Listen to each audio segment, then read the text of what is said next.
మన దేశ ప్రధాని నరేంద్ర మోడీ గారు అడిగినా సరే, ఒక పాపని మన దేశానికి ఇవ్వడానికి ఇష్టపడలేదు జర్మనీ. ఈ పాప పేరొచ్చేసి ఆరిహ.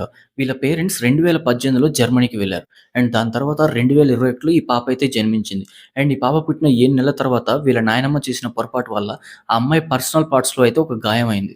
అండ్ దీని గురించి వీళ్ళు హాస్పిటల్‌కి తీసుకెళ్ళినప్పుడు అక్కడ పరిశీలించిన అధికారులు ఈ అమ్మాయి మీద అత్యాచారం జరిగిందేమోనన్న ఆరోపణతో ఆ పాపని వాళ్ళ కస్టడీలోకి తీసుకున్నారు. అండ్ అప్పటినుంచి ఇప్పటి వరకు ఆ పాపని పేరెంట్స్‌కైతే ఇవ్వలేదు. 2 వారాలకొకసారి, 3 వారాలకొకసారి కలిసే వీలుని మాత్రం ఇస్తున్నారు. అండ్ దాని తర్వాత మన నరేంద్ర మోడీ గారు అండ్ జయశంకర్ గారు అడిగినా సరే, ఆ పాపనైతే వాళ్ళ పేరెంట్స్‌కి అప్పగించలేదు. అండ్ రిలీఫ్ ఏంటంటే, ఆ పాప మీద ఉన్న అత్యాచార అభియోగాన్నయితే తీసేశారు. రీసెంట్‌గా ఈ పాప కేసు కోర్ట్‌లోకైతే వెళ్ళింది. అక్కడ ఇప్పుడు ఈ పాపను పెంచుతున్న ఆర్గనైజేషన్ క్లెయిమ్ చేసేదేంటంటే, వీళ్ళ పేరెంట్స్‌కున్న అధికారాలన్నీ రద్దు చేసి, ఆ అమ్మాయిని అనాథగా పరిగణించి పెంచాలని చెప్పి అంటుంది. ఈ తీర్పు గనుక వస్తే పాపకి ఇంక పేరెంట్స్ పూర్తిగా దూరమైనట్టే. ఇలాంటి ఇన్ఫర్మేటివ్ వీడియోస్ కోసం మన ఛానెల్ తప్పకుండా సబ్స్క్రైబ్ చేసుకోండి. వీడియోని లైక్ చేయండి. Thank you for watching.